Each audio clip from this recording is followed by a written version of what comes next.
It was 5:47 in the morning when Nadia Osei-Bonsu pulled on her scrubs in the parking garage of Montreal General, the fluorescent lights humming above her head like they always did, like they had every morning for the past 4 years. She didn't mind the early shifts. Quiet suited her. The hospital was different at this hour. The corridors smelled like floor cleaner and something faintly antiseptic, and the nurses at the overnight desk were finishing their notes with the slow, careful movements of people running on their last reserve. Nadia nodded at a few of them as she passed. They nodded back. That was the whole exchange. Nobody needed more than that at 5:45. She was a dietary aide, which meant she pushed the meal cart, which meant that when doctors walked past her in the hall, they looked through her the way people look through a window, registering the glass, not caring what's behind it. She had learned to be fine with that, most days. What nobody in that building knew, what she hadn't told anyone since arriving in Montreal 3 years ago, was that Nadia had spent 2 years studying biochemistry at the University of Ghana before her mother got sick. Not sick the way people mean when they use the word casually. Sick the way that empties bank accounts and fills waiting rooms and teaches you very quickly what matters and what does not. She'd come home, taken care of her mother for 14 months. Then her mother had passed anyway, quietly, in a bed that cost more than Nadia had earned in a year, and Nadia had been left with her younger brother Kofi, 17 years old, grief-hollowed and angry at everything. She had a cousin in Montreal. That was the whole reason. A cousin with a spare room and a lead on a job. The dietary aide position wasn't what she'd planned, but it paid.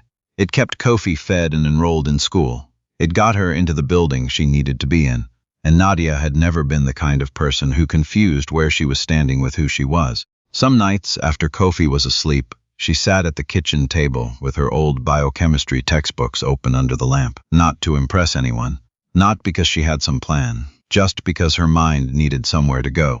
Because she had spent a year and a half watching her mother's condition be mismanaged by people who were confident and wrong, and she had promised herself she would understand why, even if understanding couldn't change anything now. The morning it happened, she was delivering trays to the 4th floor. The cardiology ward had a particular rhythm, quieter than oncology, more controlled than emergency, the kind of floor where bad news arrived on schedule rather than in sudden rushes. Nadia knew all the nurses by name. She knew which patients took their coffee without sugar and which ones pushed the tray away entirely. She knew the corner room near the elevator was always cold, and that the patient in 412 liked to have the blinds angled so the morning light hit the far wall instead of his eyes. She had just set down the last tray when she heard the argument. It was coming from the hallway beside the nursing station. Not loud exactly, more like voices that were trying to stay professional and failing at the edges. She didn't mean to listen. She was stacking the empty compartments on her cart, moving quietly the way she always did, and the voices just came to her. "The panel is in 2 hours," a woman's voice, clipped. "If you don't have a working explanation for the Trépanier case, Fontaine is going to take it in front of the board." "I have a working explanation." A man's voice, Dr. Alain Renaud-Côté. She knew him by sight, mid-50s, silver at the temples, the kind of doctor who walked into a room like he'd already decided what everyone in it was worth. "The presentation is sound. The pathway is established. I stand by the treatment protocol, Alain. He's getting worse. These things take time. He's been on the protocol for 11 days. Silence. Nadia kept her hands moving. Tray, compartment, stack. "The lipid panel from yesterday," the woman said. "Have you looked at it?" "Of course I've looked at it." And another silence, different kind. Nadia had seen the Trépanier chart. Not because anyone had shown it to her.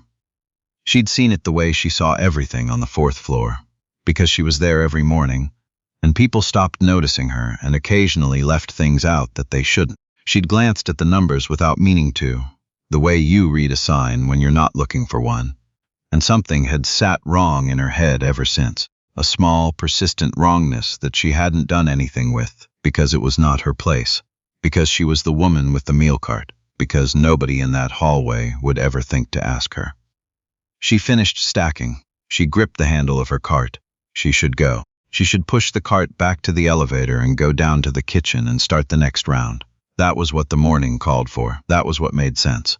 Instead, she stopped. "Excuse me." Both of them turned. "Doctor." Renaud-Côté looked at her the way he always looked at her, which was to say, he looked at the cart first, then at her, and his expression carried the slight flicker of a man who has been interrupted by furniture. The dietary staff isn't supposed to be in this corridor during rounds, he said. Not unkindly, just as a fact, the kind of fact you state to a piece of furniture. I know, Nadia said. I'm leaving, but the Trépanier case, the lipid panel, the woman, Dr. Yasmin Okoye, head of internal medicine, Nadia had seen her name on the board, looked at her differently. Curious, maybe. Or just surprised. What about it? Dr. Okoye said. Renaud-Côté made a small sound. Yasmin, what about it? Dr. Okoye said again, to Nadia. Nadia had spent a long time learning to hold her ground without raising her voice. Her mother had taught her that. You don't need volume, her mother used to say. You need to know what you're standing on. The triglyceride trajectory is wrong for primary dyslipidemia, Nadia said. The pattern, the way the LDL has stayed flat while the triglycerides keep climbing, it doesn't fit the diagnosis. It looks more like secondary, which would mean the treatment protocol isn't addressing the cause. Silence. The fluorescent light above the nursing station buzzed once. Renaud-Côté said slowly, I'm sorry, who are you? Nadia Osei-Bonsu. I deliver meals to this floor. He stared at her. The meal cart, he said. Yes. He turned to Dr. Okoye with the expression of a man who has been presented with something he doesn't have a category for and has decided the easiest response is dismissal. Yasmin, we have a presentation in 2 hours. Where did you study? Dr. Okoye asked Nadia. University of Ghana. Biochemistry. 2 years before I had to leave. 2 years, Renaud-Côté repeated. The tone he used was very particular. It was the tone of a man who has decided that what someone has said is not worth engaging with directly, so he will engage with the least impressive version of it instead. 2 years of undergraduate biochemistry, and you're telling me my diagnosis is wrong. I'm saying the pattern doesn't fit, with respect. And the way he said it made clear he meant no disrespect, because he didn't consider her significant enough to disrespect. The panel from yesterday is within acceptable variance for the established protocol. We'll reevaluate at day 14. Day 14 could matter, Nadia said. I appreciate your concern, he said it, the way you'd say it to someone who pointed out your shoelace was untied. Acknowledged, closed, Yasmin. He walked away. Dr. Okoye looked at Nadia for a moment. Something in her face was unreadable. Then she looked down at the chart in her hand, and she walked away too. Nadia pushed her cart to the elevator. She rode down to the kitchen. She started loading trays for the next round. She told herself she'd done what she could. Kofi called her at lunch. He did that sometimes in the middle of her shift when something happened at school he couldn't wait to tell her about. He'd gotten a 91 on his chemistry exam. He called her first. Not his friends, not his cousin. Her. He said her name when she picked up. Nadia. And she could hear the grin in it. 91, she said. Kofi.